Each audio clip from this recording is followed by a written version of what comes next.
और मंच पर उपस्थित सभी आदरणीय को मेरा नमस्कार, सभी विद्यजनों को मेरा नमस्कार। मैं स्वाति सिंह साहिबा महेश्वर माँ अहिल्या की नगरी से आप सभी के समक्ष प्रस्तुत कर रही हूँ। मेरा आज का शीर्षक जो है वो है, मेरा प्रस्तावित शोध पत्र है न्याय प्रियता और प्रशासनिक दक्षता लोक यात्रा माँ अहिल्या की।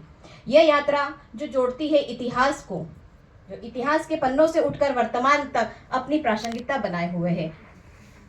माँ साहेब की न्याय प्रियता और उनके कुशल प्रशासन की यह यात्रा है, जहाँ पर न्याय प्रियता और प्रशासनिक दक्षता का मैं एक छोटा सा अर्थ समझाना चाहती हूँ कि माँ न्याय प्रियता का अर्थ निष्पक्ष और समान न्याय था, वहीं प्रशासनिक दक्षता का अर्थ कुशल और प्रभावी शासन था। अफसोस इस बात का है कि वर्तमान में इन दोनों के मूल्य शायद बदल दिए गए हैं। प्रशासनिक न्याय प्रियता का अर्थ हो गया है जो मेरा प्रिय है उसके साथ न्याय हो, और प्रशासनिक कुशलता और दक्षता का अर्थ हो गया कि प्रशासन को कितनी दक्षिणा दी जाए। ये आज का कहीं ना कहीं हमें ये देखने को मिल रहा है। मैं माँ अहिल्या का एक छोटा सा परिचय देती हूँ, फिर पूरा माँ अहिल्या के न्याय को और आज की न्याय प्रणाली को मैं जोड़ना चाहूंगी, क्योंकि सारी जो भी कथाएं हुई माँ अहिल्या की वो हम सब के समक्ष हम सुबह से सुन रहे हैं। मैं उन चीज़ों को वापस से नहीं दोहराऊंगी। कुछ चीज़ें जो इतिहास में अभी भी कहीं ना कहीं एक प्रश्न चिन्ह उठता है कि माँ अहिल्या ने अपने बेटे को दंड दिया या नहीं, मैं उसका एक छोटा सा सबूत के तौर पर पेश करना चाहती हूँ। सुनिएगा। माँ अहिल्या की न्याय प्रियता, निष्पक्षता, उनका समान न्याय था। किसी के साथ भी वो न्याय करने में नहीं चूकती थी, चाहे वो उनका पुत्र हो, पति हो, या फिर उन्हीं की सेना में उपस्थित उनका सैनिक हो। एक कहानी आती है कि उन्हीं के सेना में एक सैनिक था जो अपने पद का गलत उपयोग कर रहा था और जनता को परेशान कर रहा था। माँ के सामने जब यह सवाल आया, यह मामला आया, तो माँ ने उसको उसी समय दंडित करके देश निकाला कर दिया था। माँ अहिल्याबाई का संक्षिप्त परिचय आप सभी ने देखा है कि 70 साल की उनकी उम्र रही, 30 साल का उनका मालवा की रानी रही, और मालवा की रानी के साथ में धार्मिक सहिष्णुता, सामाजिक न्याय, सुशासन और जननी से जन नायक तक दोनों रूपों में वो पूजनीय रही। जननी हमें लोक माता हम उन्हें कहते हैं, लेकिन लोक माता के साथ में उन्होंने अपनी पूरी जनता को एक माता की तरह माना। और महेश्वर की हूँ इसलिए मैं मानती हूँ कि आज भी राजमाता की गद्दी पर हम जाते हैं तो हमें उनका एहसास होता है। पार्थिव शिवलिंग की पूजाएं आज भी हो रही है, जो पूरे महेश्वर के मनुष्यों के लिए, महेश्वर के लोगों के लिए, लोगों के उद्धार के लिए वो होती है। तो वहां जाकर सच में माँ अहिल्या की अनुभूति होगी। कुछ कृतियां आज भी वहां पे विद्यमान है कि जो सैनिक महिला सैनिकों की जो उन्होंने एक पूरी सेना खड़ी करी थी, वो आज भी मधुमक्खियों के रूप में उस किले में विद्यमान है। अगर वहां पर कुछ गलत होता है, दंड के रूप में वो पूरी मधुमक्खियां उनके पीछे लगती हैं। ये शायद हो सकता है कि क्रांतियां हो, लेकिन महेश्वर के लोगों के यह विश्वास है कि अहिल्या की नगरी में कभी भी अन्याय नहीं हो सकता। न्याय प्रियता के उदाहरण के लिए ये एक जो चित्र में प्रस्तुत कर रही हूँ, ये अहिल्या किले पर ही बनाया गया है, जो पुत्र के अपराध को सिद्ध होने के बाद में उन्होंने हाथी के पैर के नीचे कुचला दिया था। ये अहिलेश्वर महेश्वर के किले पर का ही बना हुआ यह चित्र है।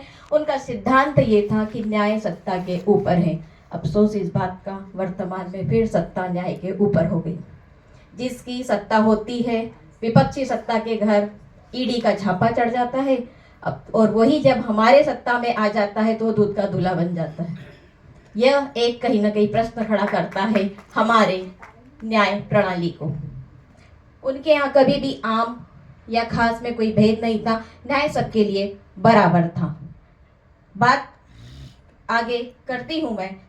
उन्होंने महिला सशक्तिकरण का अद्वितीय उदाहरण सभी ने देखा कि विधवाओं को उन्होंने संपत्ति में अधिकार दिया, जबकि उस समय सती प्रथा का कानून या सती प्रथा चल रही थी। वहां पर उन्होंने विधवाओं को संपत्ति में अधिकार दिया, जबकि वो खुद सती होना चाहती थी। लेकिन जब उन्होंने देखा कि अगर वो सती हो जाती तो आज हमें माँ अहिल्या नहीं मिल पाती, इसलिए उन्होंने उस बात को स्वीकार किया कि अगर मैं सती हो गई तो मेरी पूरी जनता, मेरी पूरी राज्य एक अनाथ हो जाएगी। उन्होंने सती प्रथा का विरोध नहीं किया, लेकिन सती भी नहीं हुई और बाद में उस सती प्रथा को रोक लगाकर विधवाओं को ही सैनिक में बनाए। तो चूड़ी वाले हाथों में उन्होंने जब तलवारें थमाई तो एक कहीं ना कहीं वो उदाहरण प्रस्तुत कर गई कि महिलाएं कभी भी कमजोर नहीं थी।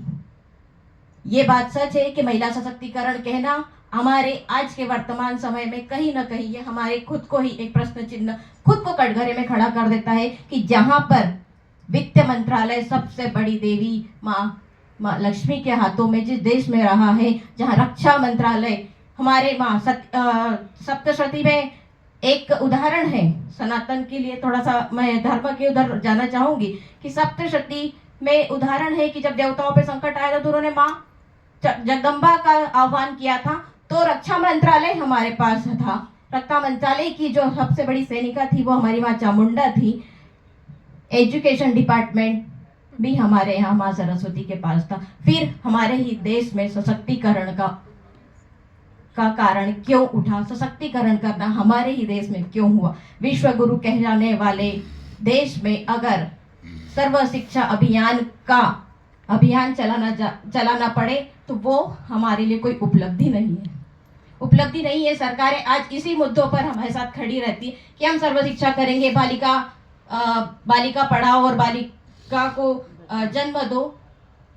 रक्त बीज को मारने वाली नारी खुद अपना बीज नहीं बचा पा रही है, तो ये कहीं ना कहीं हमारी न्याय प्रणाली पर प्रश्न चिन्ह खड़ा करता है। नारी सम्मान की बात करें, महिला न्याय की मिसाल माँ अहिल्या 300 साल पहले दे चुकी। अफसोस इस बात का फिर मैं खड़ा करूंगी कि माँ अहिल्या के 300 साल पहले जब संपत्ति में अधिकार महिलाओं को दिया गया, लेकिन क्या वह आज भी सामाजिक स्वीकृति पा गया? नहीं मिला है। अगर एक बेटा अपने पिता से हिस्सा मांगता है तो वह हक कहला जाता है, लेकिन अगर बेटी हक मांगे तो वह लालची कहलाती है। भावनात्मक प्रताड़ना उसे सामाजिक तौर पर हर जगह उसे झेलनी पड़ती है। जब तक कानून, और अब एक मामला है, मैं आगे केस स्टडी में आऊंगी, वहां पर भी